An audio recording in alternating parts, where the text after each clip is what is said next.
Good afternoon, everyone. We'll go over our agenda for Thursday. Got call to order. Roll call by Ms. Adams. Invocation by Pastor Jordan Drake, First Assembly. And Councilman Rodriguez is good with the Pledge of Allegiance. And item number one, Councilman Myers is good with that. Yes. And then we have awards. One award is Mr. Felix, 2026 Award of Financial Reporting Achievement. Congratulations, sir. Then we have our city manager report, sir. Thank you, Mayor McCaw, members of the council. Besides the projects going on, both the fire station and the police station parking lots, the fire station 2 one is almost complete, and then getting going on the police station lot in the back. So those are going on. Annual street maintenance is going on, and hopefully will be finished by the end of the fiscal year. And the Remington subdivision is one of the main focal points for that this fiscal year.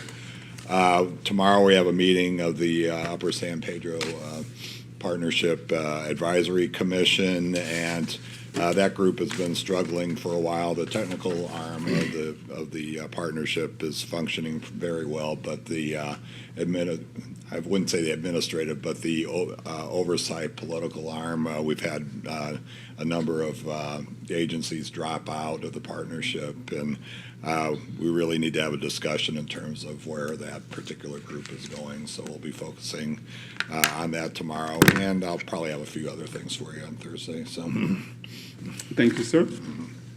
And any discussions on our consent agenda? Yes, sir. Mayor, Nathan's not here, item 2.2, Nathan obviously signs for the city, and then the agent for the applicant is Williams Mello. So we have conflict of interest. So I presume we have something, this isn't the first time, right? It's the same firm, but not the same. Doesn't matter. The conflict's on the city side, on approving his law firm. Jill, who signs on this one? Is it the mayor or the On which one are you talking? bingo license? The bingo do? The I bingo do. license. Oh, Jill does. I do. So his signature blocks on there, he doesn't sign for it? He just approves as to form and substance like he does on any other document, yes. Right. So he can't, in this case, since it's conflict of interest, right? I don't think there's a conflict of interest. Well, he can't approve anything because his law firm is the, represents the other side. So If we're the approving body and he's just signing off, accepting it. he's a lawyer. He signs off, he accepts it. This is good according to my opinion. That's how conflicts of interest work. Yeah, I know how they work. But I don't think that there's. there's any financial gain for him by approving It doesn't the matter. He's not substance. being accused of anything. Okay, He's not going to have any wrongdoing, but we need somebody else to sign for the city in this case, since his law firm is the agent for the applicant. well, we can settle that out and we can find someone to sign it for us, I guess. Great, thanks. So do we take it off the agenda or the consent agenda? we'll have it No, worked we- out by Thursday. Yeah, it's still Great. stay on Thanks. there. All right. Thank you. Anything others discussion on the consent agenda? All right. Say again. All right. So we go to item number 3, staff report, Mr. Pregler. Sir. Thank you, Mr. Mayor and members of council. As you recall, the city is proposing amendments to the sign code that includes material standards for permanent signs and extended display periods for banner signs. The definition of permanent signs will now require signs to be constructed of durable materials, which are intended to exist for the duration of time that the occupant is located on the premises. The allowed durable materials to be used for permanent signs will include masonry, metal, stone, stucco, tempered glass, and comparable materials as approved by the city. The sign code will also identify those materials which are prohibited, such as vinyl, mesh, fabric, and other types of temporary materials. Secondly, the display period for banner signs will be extended for an additional year for existing businesses and permitted for up to 1 year for new businesses. The Planning and Zoning Commission heard the item on the November 18th meeting and recommended approval. On March 26th, the City Council approved a 30-day public comment period, The amendments were placed on the city's Engage page where no comments have been received. So approval of the ordinance would be the final adoption of the amendments. To conclude staff's report. Thank you, sir. Any discussion items? As we move forward with this. All right. Item number 3. Item number 4, staff report. Chief Heiser. Good afternoon, Mayor, members of council. This is a very familiar-looking resolution I'm bringing back to you. Just last month, we did a presentation and approved the IGA for regional SWAT team. I am bringing that IGA back to you for signature again with some changes for the better. So with this particular IGA, we drafted it, and it took a few months to get drafted. The sheriff's office and my department, we bounced it back and forth. And obviously, as I shared in the presentation, had our city attorney review the IGA. Unbeknownst to us, the Cochise County Attorney's Office, who does a lot of the IGA writing for county departments, was working on a draft as well. And there's a miscommunication, a misstep on the county side of the house between the sheriff's office and the county attorney's office. So unbeknownst to even the county attorney's office or to the Cochise County Sheriff's Office, that there was some draft recommendations in that IGA before I took it to you for approval. So we approved it, and then it was ready to go to the Board of Supervisors for approval, and that's when the county attorney's office said, well, we'd like that. There's some stuff we wanted in there legally. And so what we did is we connected our city attorney and the Cochise County Attorney's Office, said, let's talk this through. And there's some recommendations that they both agreed to, and they drafted some changes into this IGA, particularly in adding in a little more language from that combined SWAT manual that I referred to and talked about. The county attorney's office thought it'd be better to bring in a little more, migrate a little more information from that policy manual into the IGA. So like the SWAT review board, which I had touched upon, they wanted to write a little more specifically about that.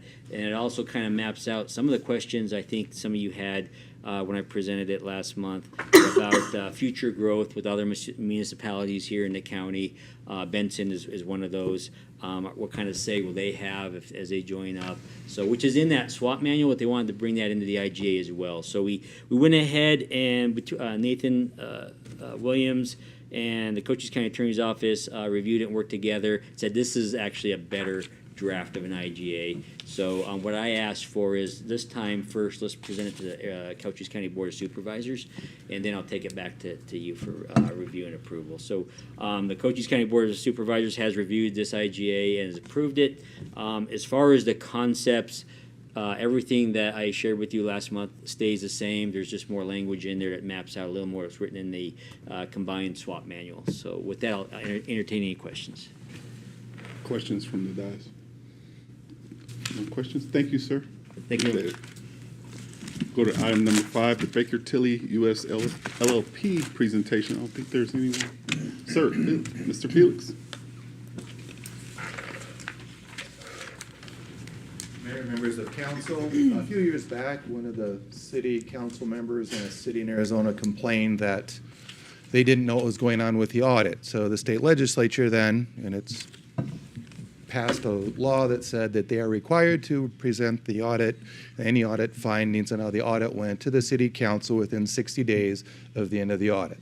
The audit was finished and the financials were issued in the end of March, so this is just their presentation to council. You have put a draft in your packet of no findings, everything's been good, no disagreements with city staff in regards to any financial interpretations or accounting interpretations. In addition to that, there's also a requirement that we're to show compliance, that there has been no forced training on any city employees who would assess blame based on any sort of race, creed, color, political leanings or anything else like that, which of course we would never send anyone to training like that, and our budgets are too tight to even allow, wishful training like that. So that is the second piece of the presentation. Excellent. Any questions on the presentation? Well, will be presented. Yeah. And she will be, Kaylee will be remoting in because she's up in Coolidge. Coolidge. So we get a briefing during public hearing during the Yeah, meeting? on Thursday. Yes, sir. All right. Thank you, sir. And item number 6, back to you, sir, for the compliance. I think with- that's what he just Yeah, that's what he mentioned. Yeah, I Oh, think covered it, yeah. Mr. Mayor. Item number 7. Item number 7, staff report, Mr. Pregler.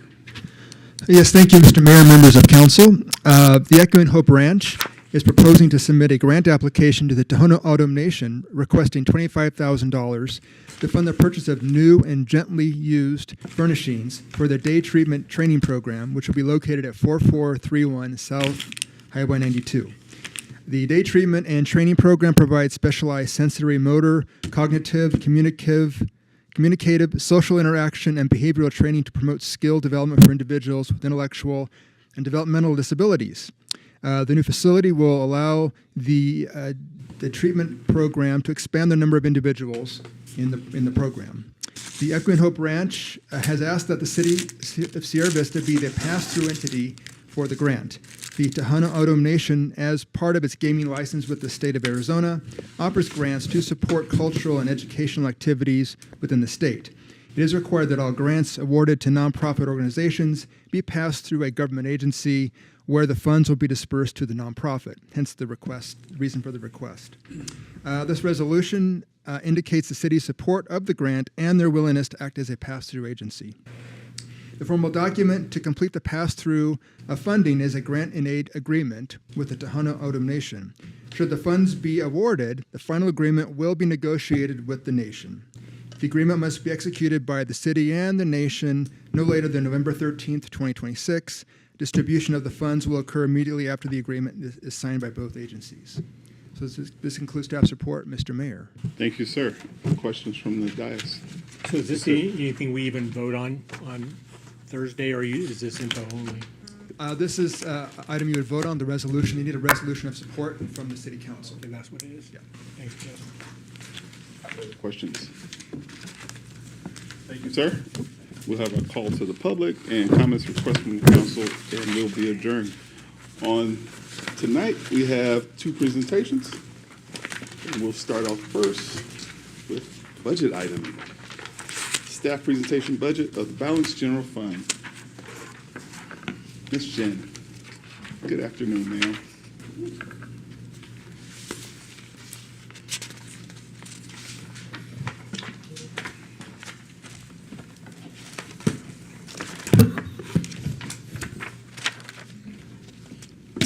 There's one change on the agenda. We're going to save the budget process for when we do the special work session in June.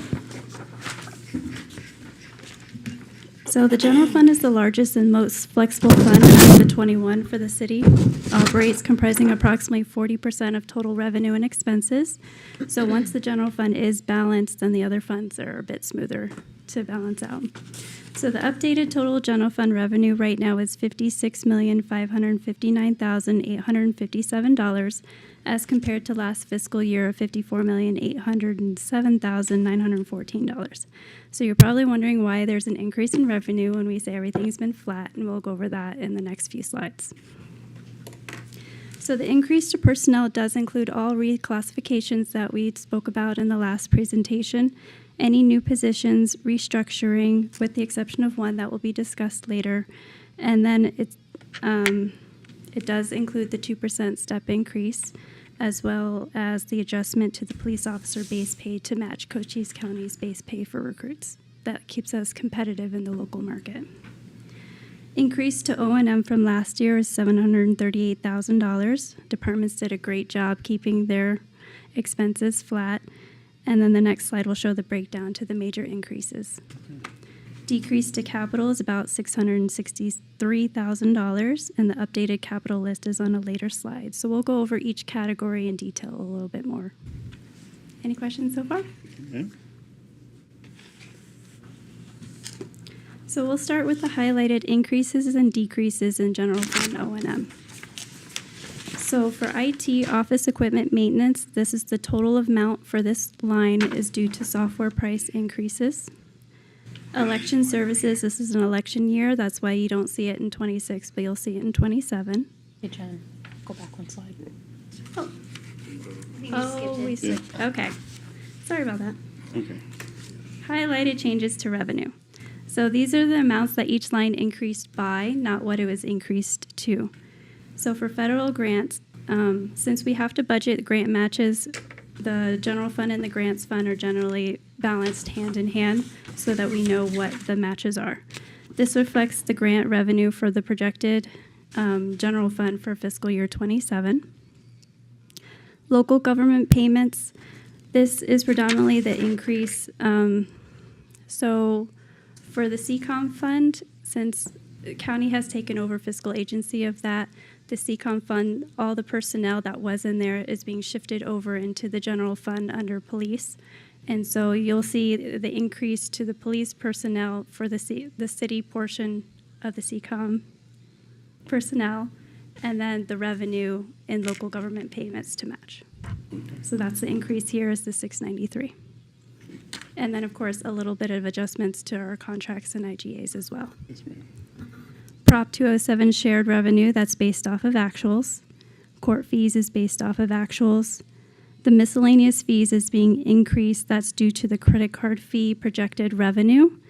So we posted a notice of intent to implement a 3.75% processing fee for all credit and debit card transactions. So we are in a 60-day public notification requirement right now, and it'll go toward council for approval on June 25th. So total expected revenue from the credit card processing fees is $244,000. Any questions? So ambulance fees is projected to increase by $900,000. So there is an automatic increase in the rate of 1.8%. That's from the state. And then we also have an increase in call volume. So we adjusted the revenue to reflect these changes. Fuel sales all the way down to community events, that's due to actuals. So when you're given the revenue and debt presentation in April, that's the start of the process. So the projections are extremely conservative. So as we move through the process, all the lines are reevaluated based off of actuals. And as you can see, like particularly PRL will see an increase in activities during the spring. So then you'll see the increases in the revenue based off of the actuals. And then we also use the historical data to make sure that the projections are reflected. Okay. So investment income, that's based off of actuals. The transfer out for LTAF. So in fiscal year 26, the transfer out to the transit center was $450,000. This year it's $151,693. That's why you see the decrease of $298,000. Transfer out for grants for $15,000. That's for the SVMPO Emergency Vehicle Traffic Signal Grant Match. Transfer in from CIF. That's for the capital projects. The last time we used the old transfer in number. That's why you see an increase. And then in notes payable proceeds for $450,000. That's for the ambulance on the vehicle list that has an 18 to 24 month lead time. Hey, Jan, could you explain the LTAF out again? I missed. That's for the transit. So the transit fund, the transfer out from general fund to the transit fund covers operations and personnel. And then the transfer from capital improvement fund into transit is for their capital items. Yeah, so that's the subsidy to the transit system from the general fund. Okay. Yeah. Yeah, that's normally a 50-50 while capital is 80-20. So we always see a decrease there on this line every year? No. No, we were able to use a little bit of fund balance from this year and then decrease our transfer for fiscal year 27. Okay. Usually that number is in the 400 to 500 range, but we did accumulate some fund balance last year that we were able to apply to this year's budget. So we do typically have that line in here as a Yes. decrease? Yes. Yeah, there's always a subsidy to the transit system.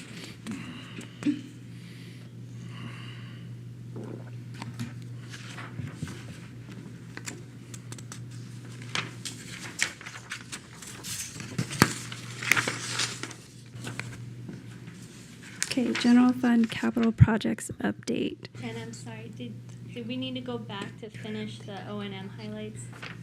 Or is that, I might have it out of order. I don't see it on the slide here, but I can still talk to you about it I might be out of order. Did we have a slide this time for O&M highlights? This one? Yeah, this one, so we got The this revenue one. highlights. Sent out again. Yeah. I don't think it's in there, so we're good. We had different slides, some additional slides last week that we didn't have this week.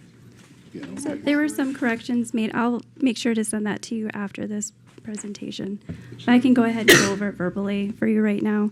So the slide basically is highlights of increases and decreases in O&M in the general fund.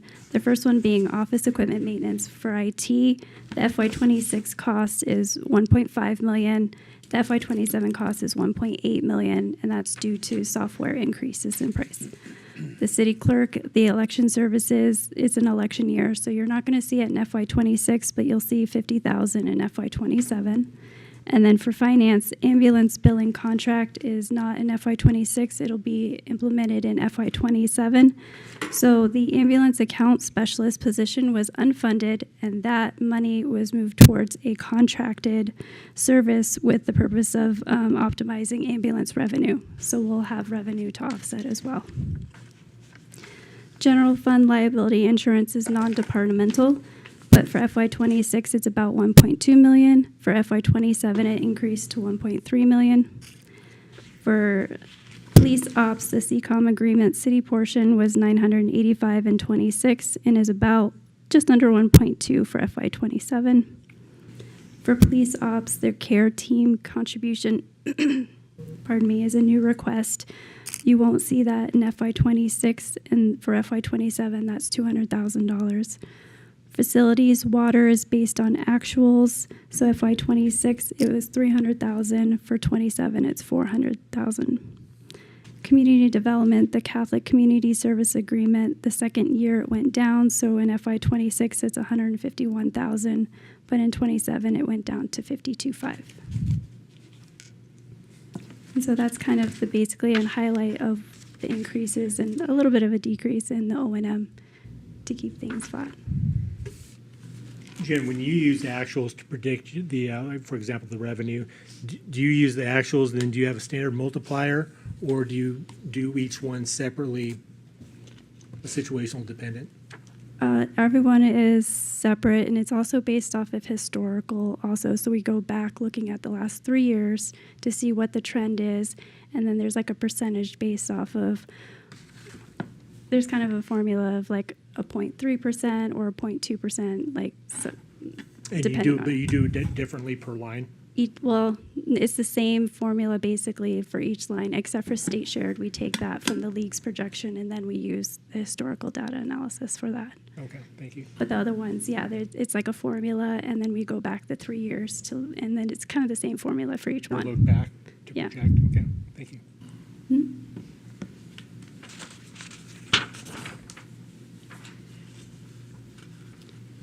Only difference in the capital projects from the last presentation is the net clock update, and the copy machines for HR and the library were removed from this list because we're able to do that in FY26.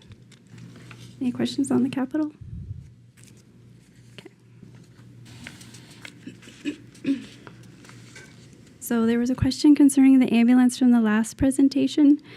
So currently, the fire department uses 6 frontline ambulances to run the EMS calls and 2 reserve units as backup. Since there is an 18 to 24 month lead time, we do need to order that now because there will be one taken out by that time. They're just determining which one they're going to actually take out by mileage and age and all that other thing. So when we actually, so we're not spending, are we spending this money in 27 or 28? We're not going to get it until 28, but we have to have it in the budget for 27 Oh, okay. to order it. And then so in some future year, we'll see it removed from inventory, or does that one just go to reserve and we keep it in inventory? It's not going to be an addition. It's going to replace eventually one of the ambulances. I think they're still determining which one. Yeah, Hey, Mayor Chief. McCaw, Councilmember Kilmer, yes. The ambulances are run, their mileage and work orders and how the repairs are done. And the one, based on that material from Public Works, we determine which one will be taken out of service when the new one gets here. And hopefully 18 to 24 months, that's what we've been told. Okay. So this is, Okay, I understand. That's fine. Any questions on the vehicles?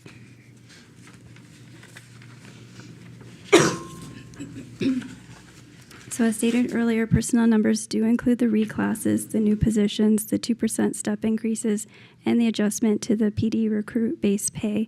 So these are the frozen and unfunded positions and that helped balance the general fund. So Victoria will go over the first two restructuring.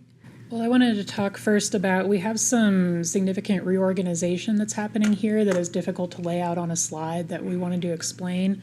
So what we have going on is a reorganization of the city clerk's office into the city manager's office. Jill has announced her retirement in July. And so we'll be reclassifying the assistant to the city manager, Jen, into the assistant to / city clerk. We'll also unfund the deputy city clerk and then reclassify 2 additional positions in the city manager's office and the city clerk's office to take on additional duties for the deputy clerk, which allowed us to unfund the deputy clerk. That position, or the department specialist position in city manager's office, is also taking on the economic development administrative secretary work, which was hers before we expanded to that position. So there's some expansion of duties and reclassification going on, which will allow that reorganization to happen. In addition, HR exchanged 2 positions, one of their senior analysts and the benefits coordinator, to create 1 new position, a data and operations manager position. So we did a lot of overall reorganization to help unfund these positions, which ultimately is what helped really to balance the general fund with all of the additional costs and things like being able to afford the employee raises and so on. And go ahead for the rest of it, Jen. PD's administrative secretary is frozen at this time. Finance's accounting specialist, as we discussed earlier, was unfunded for contracting services. For the police department, the community service supervisor, that was supposed to be a promotional opportunity, not an additional position. So that has changed back to just promotional. And then the police officer recruit, there was 1 overfill that we will unfund. For civil engineer, that will be unfunded. That was also an overfill position due to a retirement, but we haven't been able to fill it. And then community development, the admin secretary will be unfunded due to the reclassification of the department specialist. Any further questions on the personnel? No, ma'am. I just have one. Jill, how dare you? Leave us.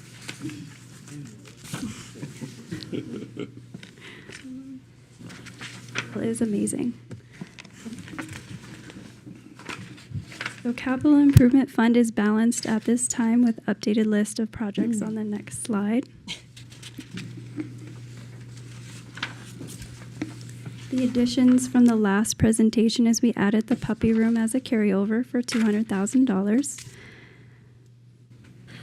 We also added Domingo Paya's restrooms as a carryover. And we updated the Station 4 expansion design carryover to $125,000.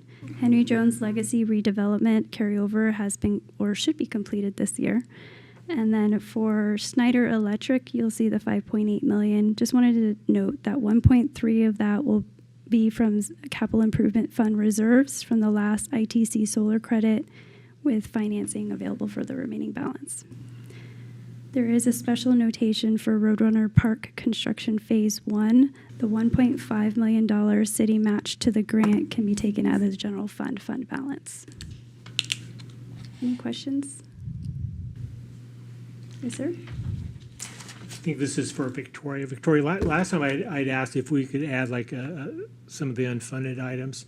You know, for example, the Rothery Center. If we don't follow through with that, we have $500,000 lying. And so what is not being funded, because that's up there right now? Actually, That's what I'd like So to it would see. have been the next slide, but the presentation didn't get updated. So I have it on mine. You don't have it currently, but Jen will go over it on the overhead. So it's the next slide. Do we have that version online then? It will be after the meeting. Okay, thanks.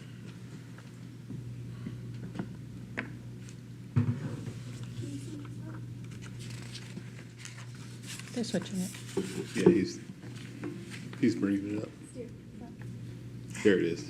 There we go. Oh, this There is you the go. good stuff. Sorry about that. I'll Do make you sure I want send mine, that to Jen? you as well. I'm sorry? Oh. I'll get the clean copy. I want the notes. There you go. There we go. I like the notes better. Yeah, notes are better. You liked my pink nose better? Awesome. So these are the nice to-do lists, but not critical for FY27. And some of them have been on this list for many, many years. So we have Station 1 driveway for about $198,000. Station 3 driveway, that's due to wear and tear from heavy vehicles. The library radio replacement, they're getting old, but they can be moved to a future fiscal year. Let's see. A lot of the Veterans Memorial Park, that's in the Parks Master Plan. The EBC walk-in freezers, that's not needed if we do acquire Rothery. So any questions on these projects? Are these in a priority order? You know, No. They're not in a priority, no. The departments enter their projects into OpenGov, and they're basically assessed by priorities on if there's safety, liability, and things. So these are that's the not non-critical useful. list. Okay. Yes. Good. Thank you. And we probably wouldn't need a marquee sign at Veterans if we acquired Rothery, since they have a marquee sign already, unless we don't, that doesn't come with the, it's not part of the package. I mean, it would come with the Rothery Center. It would be nice maybe to have both, but would we need both? Not necessarily. We would have one there. Right. And it's right down the street. So Right. okay. Any questions on the unfunded projects? No questions. No. Can we sit? Thank you.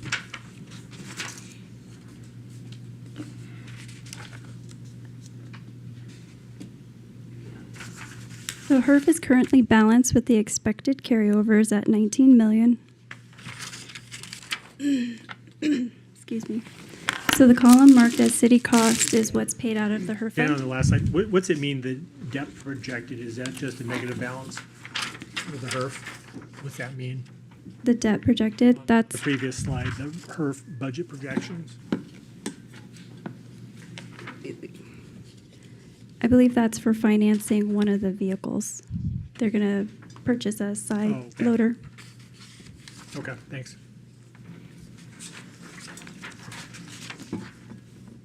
The neighborhood annual street maintenance is transferred out of capital improvements fund at 1.5. We have the BST reconstruction phase 1 carryover, and it's broken down between the city cost and then what the grant is actually paying.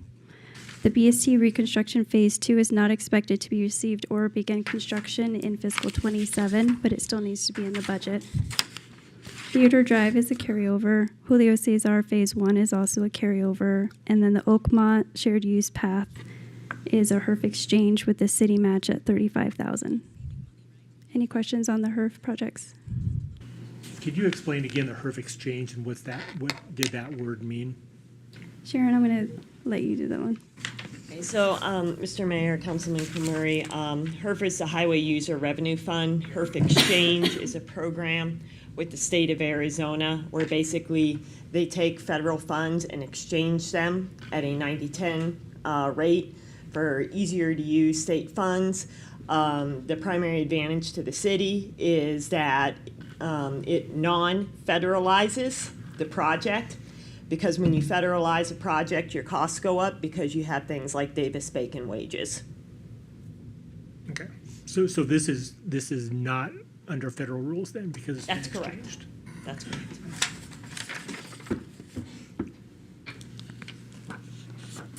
Transit is balanced with general fund and capital improvement funds transfers in.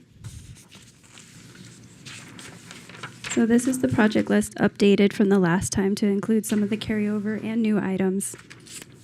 The bus stop enhancement with the solar lights are new, as is the security camera at the transit center. The bus replacements, that's new. They're requesting 2 new buses. The bus refurbishment is a carryover. Appointment scheduling software is a carryover. restroom partition installation is a carryover. Just to give you an update, the multi-use path for SR 90 between 7th and Coronado is in design. And then the next two shared use paths and then the sidewalk are new. They're not expected to be constructed until possibly FY 28 if approved, which is why it only shows the grant and not our match yet. Capital items are an 80-20 split. And then just a note that ongoing sophomore and maintenance is not included on this list. Any questions on the transit projects? Jen, on this slide, on the capital projects update and the capital do we have an unfunded list also? It didn't make the list? Not for transit or for HERF. Okay. So if we don't spend this money, we're not gonna spend that. I'm sorry, what is? can you Sorry, repeat the question? so what didn't make the list? What fell off the bottom of the list because we didn't have money for the capital projects update and the HERF capital projects update? You know, like, we have the Oakmont stuff, that's the last item. But if we don't spend all $315,000 of the grant money, that was $350 last time, $315,000 if we don't spend all that. So what moves up the list? What can't we see that we would be funding with that excess money? I don't believe we can reallocate HERF exchange money like that. That's correct, because that's coming to the city through the SVMPO. So we would have to go back to the SVMPO for that particular Okay. project. And then have something, and whatever they have on their list would be added to our list that we could spend the money on? That's correct. We would have to apply for the funding through the SVMPO. They would have to evaluate it based on other applications that have come in or any other interest for using those funds. Okay. City manager has some. Oh, yeah. Thank you, Mayor McCaw, Councilman Kilmurray. In general, though, when you're talking about carryover or funds that aren't spent on particular projects, and this applies to all of our projects, if for some reason we come under, the project's not called out in the current budget, so it would go into reserves and then be rebudgeted the next year for next year's projects.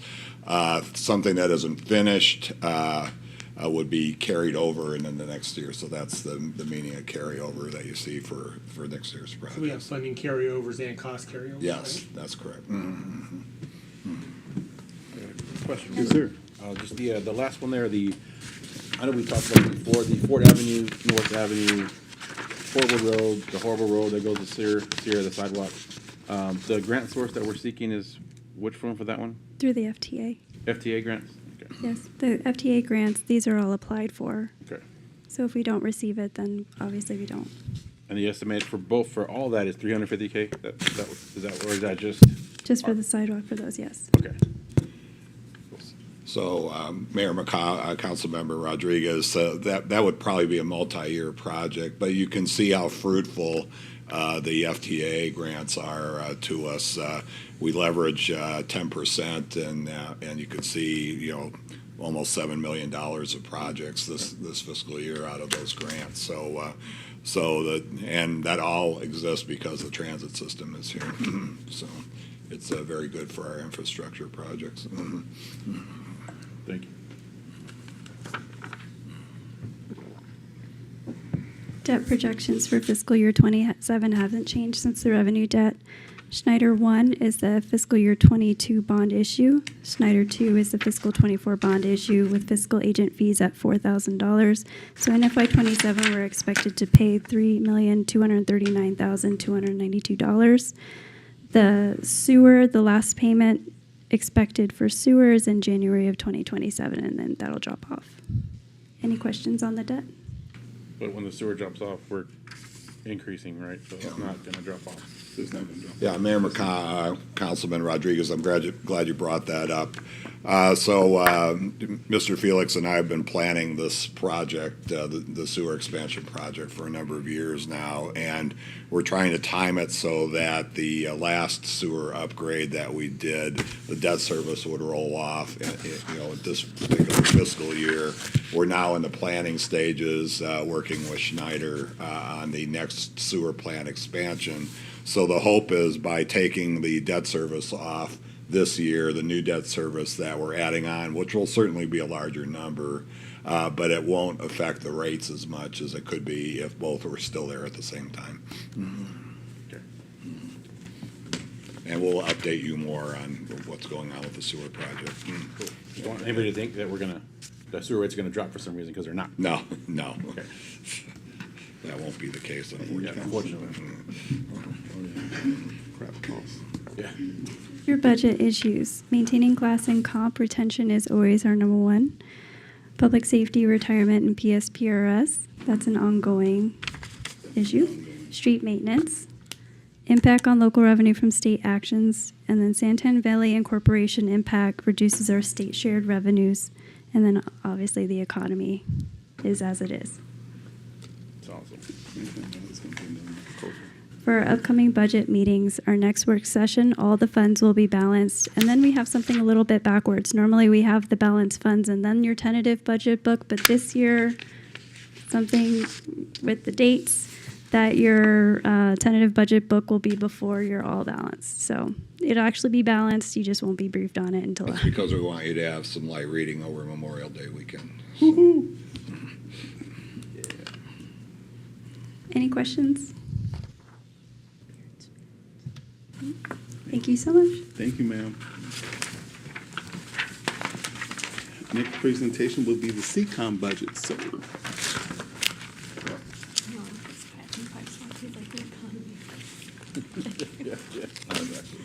Mr. Mayor, yeah, I'll go ahead and introduce this. Mr. Mayor, members of the council, this is Tammy Jo Wilkins, the Executive Director of CCOM.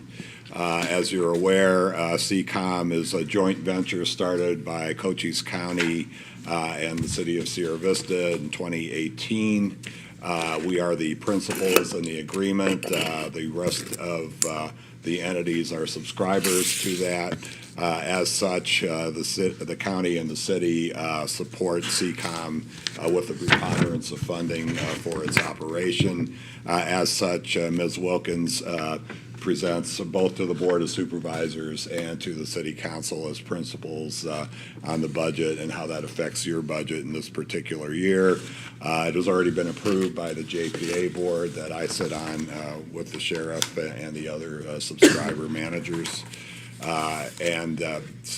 Ms. Wilkins brought the CCOM budget to the Board of Supervisors last week in their budget work session, and I was able to attend that meeting as well. So now it's your turn. So I'll turn it over to Tammy Jo. Thank you. Good afternoon, Mr. Mayor, council members. Tammy Jo Wilkins, Executive Director for Southeastern Arizona Communications, also known as CCOM. Today I'm going to share with you some accomplishments of CCOM, as well as where we are with our budget and some challenges that we've got coming up for the next fiscal year. I just wanted to share with you some monthly incoming calls to CCOM, and I put the year ending 2023 on here just for comparison as well. So year ending 2023, we received a total of 186,015 calls into our communications center.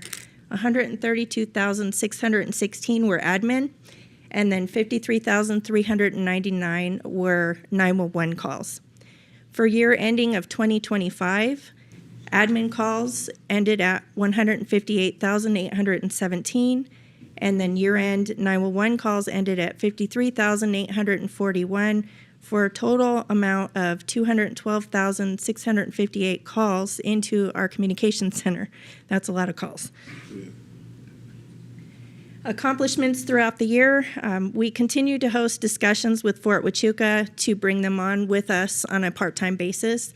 They've been working very diligently with us on an IGZA in hopes to start sometime this summer. I don't think we're going to meet the July 1st deadline because there's some challenges with the agreements, but the proposal is for us to dispatch for them evenings and weekends and holidays. And then they would have Monday through Friday, pretty much 6 a.m. until 10 p.m. Staffing continues to be my number one priority and role. And right now I have 11 full-time, fully trained. I have 3 trainees on the floor. I have 3 trainees that are actually in background, and then we actually have 1 records clerk, which is an addition to records. That'll give us 2 records clerks now in background as of Monday. We are hoping to get to the 20 mark. We're trying to get past the number 13. It's the unlucky number for us. Our new subscriber fee schedule was approved by the JPA to be implemented on July 1st. I did send over a copy of what that looks like for your review. What we did with Operations Committee under direction of Chief Heiser as our chair is we came up with a fee for service. Basically, it's a fee per call schedule.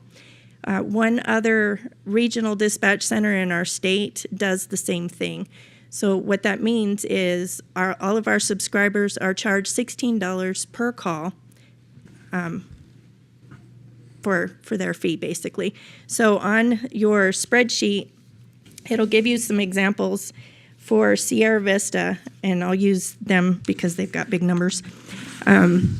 Sierra Vista Fire and Medical last year at the end of 2025, they had 11,310 calls. They were up from the end of the year 2024, 10,263. What we've implemented with this new subscriber fee schedule is all agencies get the first 100 calls for free, and then we multiply by 16 the balance of that. So that came up with a balance of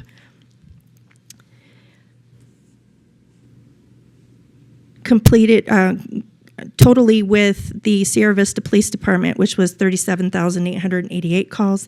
Their subscriber fees will be $783,568, just as an example. Some of our subscribers have actually gone up in cost, and some of them have actually gone down. But it's the same across the board for everybody, which is what our subscribers have asked for. We do dispatch for 17 fire and EMS and 7 law enforcement agencies at this time. And we are in discussions to bring on other partners as well. We are speaking with Benson, St. David, and Mescal Fire Departments. And if that's the case, then that just adds more funding, and the principals will be paying less in the future. We continue to work on internal policy development, building standards across our county internally and in partnership. What that means is that we're trying to do everything the same way for everybody. And that's kind of a challenge with all of the different agencies that we work with and for, but it's working famously at this time. I want to knock on wood for that. We did add 3 additional trainers to our work group, which means that I can have a total of 7 trainees on the floor at any given time instead of just 4. So that helps us with our hiring processes and trying to get 3 people through the training program. Our training program, we're still trying to figure out how we can shorten that. It takes about 6 to 9 months to get a dispatcher trained from start to finish, and it's all on the job training. We added an administrative assistant this last year, and as I shared, we opened the second records clerk position. And what we're trying to do is have that individual available and fully trained within the next 2 months so that we can take on the warrant validation processes for all of the police departments that we serve. This is our fiscal year 27 projected revenue contribution. Actually, this document is a little bit higher than a document that I believe is in your packet.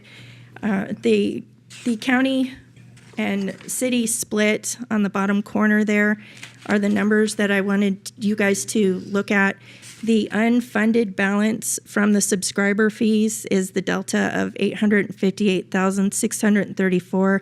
We split that in half, and the county gets $429,000, or on the better sheet, it's cheaper, $412,831, and that's split. Each county and city gets that assessed to their fees. So the city cost will be $1,198,399 for fiscal year 27. Tammy Jo? Yes. So the delta between this and this is just our split of this number down here, right? Yes. Okay.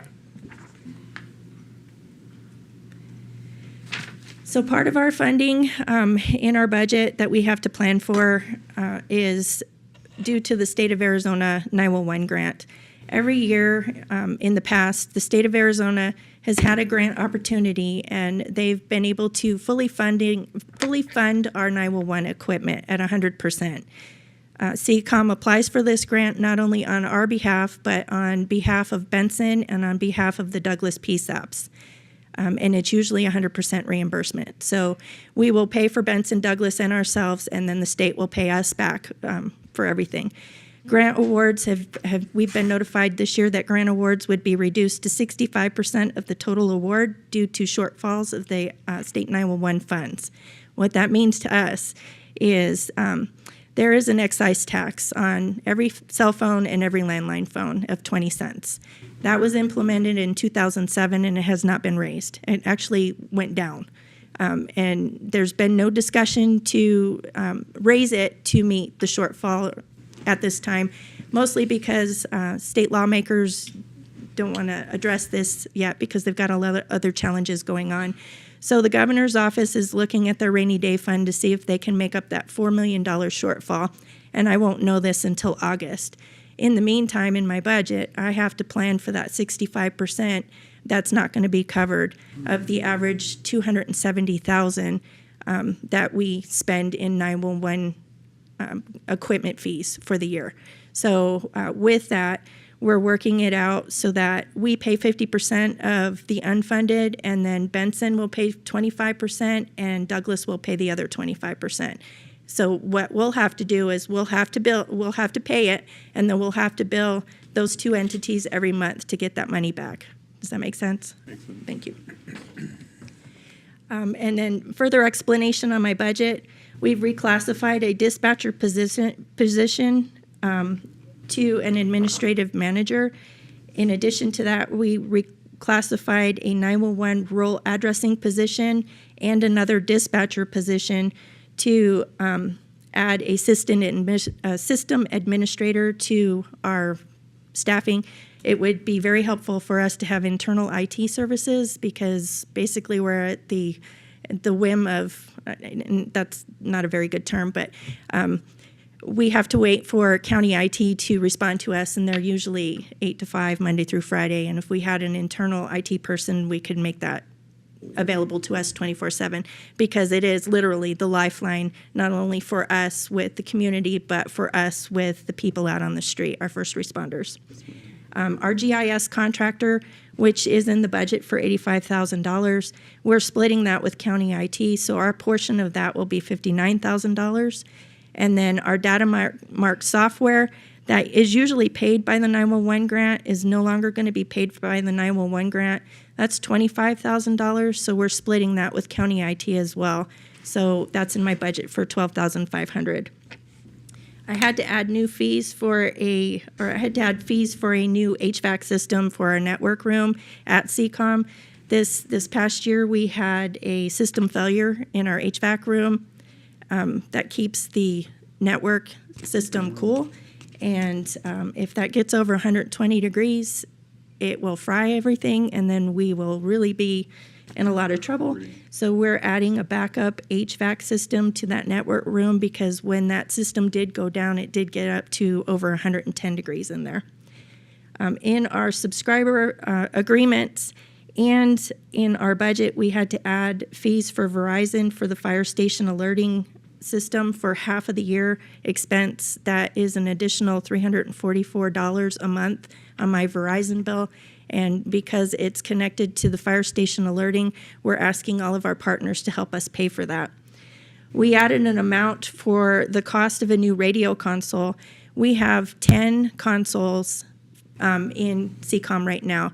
Our 11th console is actually at Douglas because Douglas is our backup. Out of those 10 within CCOM, 9 of them are fully functional. Number 8 is the one that needs the radio. So we added $130,000 in this coming year budget to add that radio so that I have 10 fully functional consoles. The reason why this is so important is because with the system radio upgrade that's coming by the end of summer, and that's based on a grant through the sheriff's office where everybody's getting upgraded on a new radio platform, We're going to try to add a third law channel to our work group, which means I have to have 5 dispatchers on duty at all times to manage each of those radio channels. I have one for Fire East, one for Fire West, one for Sierra Vista Law, one for Cochise County Law, which has everybody else on it at the same time right now. And when we add that third law channel, Cochise County will have their own radio system, and then Huachuca City, Tombstone, Wilcox, and Bisbee will be on their own radio system. So I'll need to plan ahead for 5 dispatchers on duty at all times. And then we added the $95,000 into the budget in the event that we do need to cover the unpaid balance for the 911 grant. And that's the end of my presentation. I'm ready for your questions. Excellent. Dice? Yes. Yes, sir. Can you speak to the impacts when you're understaffed? Yes. So right now, my crew is on mandatory overtime. They're working mandatory 12-hour shifts. We have a 7 in the morning to 7 at night and a 7 at night to 7 in the morning. They do work 4 12-hour days. And then there are some mandatory shifts that they have to pick up on their days off as well. So if I have a shortfall on a Friday and I only have 3 dispatchers and I need 4, one of those people are on the calendar for the month to pick up that shift, and that's mandatory for them unless somebody else signs up for it. Burnout is tremendous because of the amount of hours that individuals are working, in addition to they're exhausted. My people are very, very tired because the call volume, as I shared, has actually tremendously increased. Last year it was up 16,000 from the year before, and this year to date we're already up 3,200 over last year where we were. So our call volumes are increasing tremendously, which means that it's constant, it's nonstop. People are tired. Thank you for that question. Is there an impact on response times? No, I'm not experiencing any complaints on impact on response times because we have protocols that we follow, and we have call-taking policies and procedures that are followed, and that's what everybody's trained so diligently on and they get certified on. So we go through those protocols when we answer those calls, and depending on the incident will depend on if that call gets dispatched immediately or if it gets dispatched at the end of that phone call.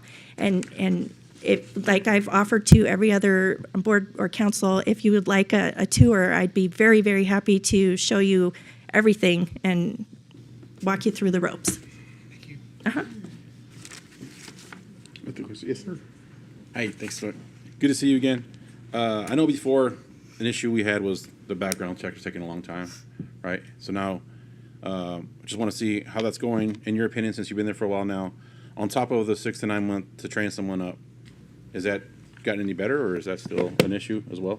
So the hiring process has reduced tremendously. When we get an application, we give them immediately within 24 hours a test link.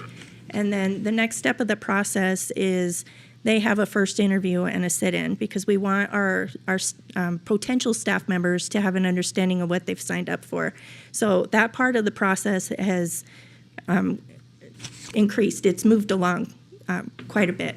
And then we will schedule an oral board, and then if you pass the oral board, then you go into the background process. We have a background investigator from the sheriff's office actually housed within CCOM, and he makes CCOM a priority. He has a 2 to 3 week turnaround on our backgrounds, which is really, really good because it used to take 2 to 3 months. He makes CCOM his 100% priority, where I know in the past other background investigators have numerous other people that they have to run through and do the same thing that they're doing for us. He's single focused to what we need, and we get that done.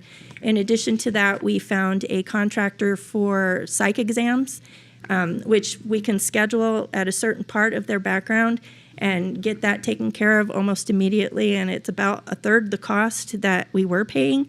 And then we go through the VSA and the hearing test, and then we provide the offer letter. So our hiring time has actually gone down to 2 to 3 months from application to actual offer letter. Okay, that's good. It's obviously a tough job. Now, do you think there's any? I've seen this other places, they reclassified dispatchers to first responders.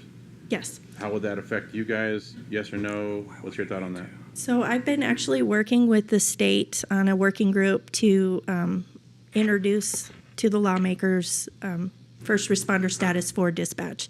I know that that will be impactful to our budget because it would take us from ASRS to the PSRS retirement system unless that's otherwise decided. And we have a presentation put together to State FOP Lodge, as well as we're ready to present to like the Sheriff's Association and the Police Chiefs Association across the state to garner support. And then we can present that to the state lawmakers.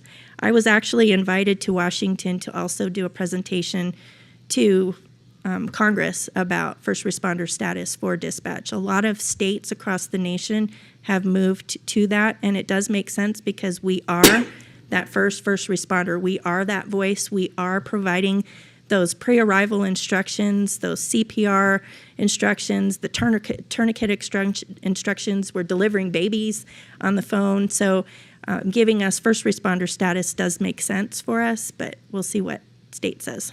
Thank you. The last thing, FirstNet, right? You mentioned T-Mobile, Verizon. I know FirstNet gives priority to 911 dispatchers for the channels, whereas there's a push for T-Mobile and Verizon to not do that if we're not going to get if FirstNet goes away. I don't know if you've seen anything about that. I have not. Okay. From what I understand, they would not give priority to those channels like FirstNet has been doing. It would be open to everybody.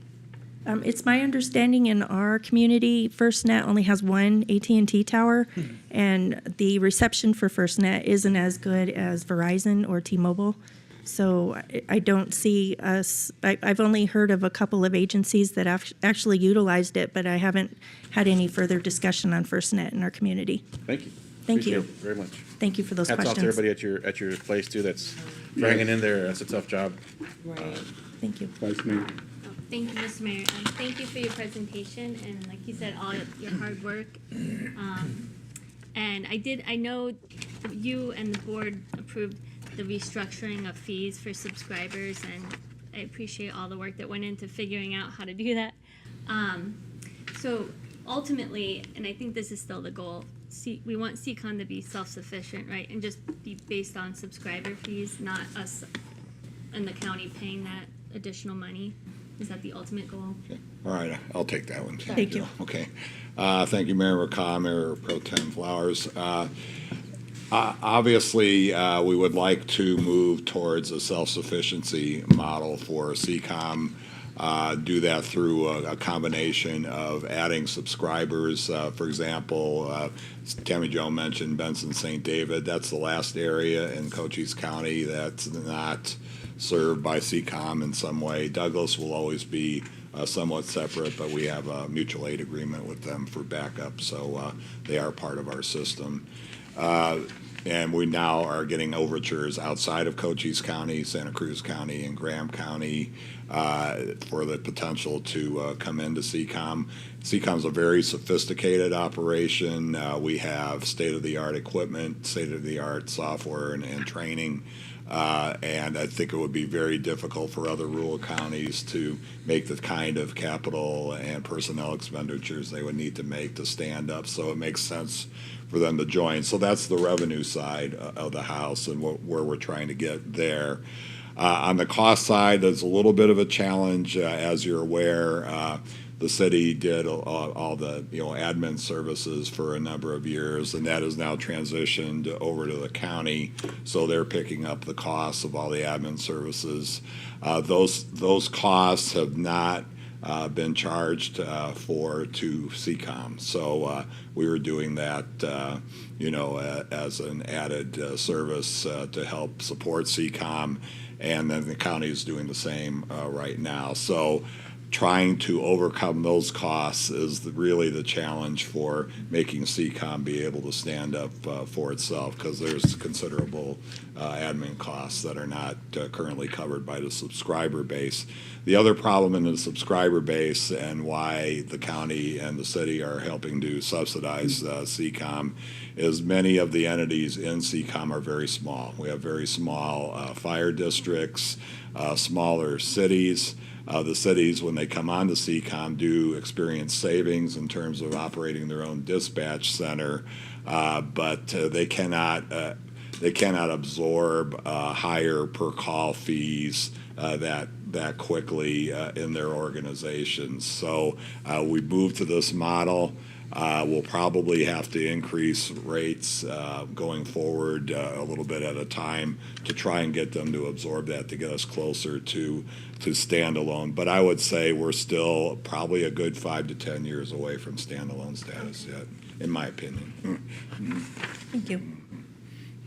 Yeah, thank you. More questions? Thank you. Go ahead. Chuck, will the city always be a principal, or in the future, will the county be the only principal and we'll move down to being a subscriber? No, we will always be a principal. Just because we're the largest city? Yeah, we were the original members, the city and the county. The way the agreement's structured, the two originators are the principals and the largest organizations in CCOM. And there's benefit to being a principal, so I cannot foresee us not being a principal. Thank you, ma'am. Thank So you, good Mr. to Mayor, see you. Council. All right. And now we have a report on recent trips, meetings, and future meetings. The Neighborhoods Commission had to cancel their meeting, so I don't have any. Okay. I feel like you already knew that, though. Yeah. She really wanted to be at the. Aw. Any others? All right. Future discussion items and council requests, ma'am. Thank you, Mayor McCaw. We're trying to keep your work session the day after Memorial Day light, so right now, all I've got on my schedule is the balanced budget presentation on all funds, like Jen mentioned. Okay. We thank you for that. Yes, sir. Oh, that's for the May 26th? Yes, May Right. 26th. Like I mentioned, that's Sierra's birthday. Oh, Service's birthday. Right, and 70 years. I haven't seen anything planned at all, so, I mean, even if it's not in the budget, we'll pay for it. It's a big, like a cake or something I like to celebrate the Sierra's 70th birthday. We got you. And I would love to have people that like share the birthday. That'd be cool to see them like come out if they they turn 70 on the same day or something. There's a few people in town that I've heard have the same birthday, which would be super cool to do. Do we have funds for? That'd be awesome. Whatever logistics would have to do with that, but We'll see what we can throw together. yeah, just something to, you know, I know it's not 75th, but 70 is really cool too. And We had some a people won't former be- council member that really wanted us to celebrate the 70th, and Oh, I yeah. remember we had a little discussion on that. Obviously, the 75th, we will have a larger celebration. Yeah. So. Joe Krabs. Does his name rhyme with Joe Craps? Yeah. Okay. Joe Krabs. I talked to him a few times about it too. Yes, it does. Yeah. He emailed me. All right. None others? Well, we'll see you on Thursday. Thank you so much. Thank you, Mr. Mayor.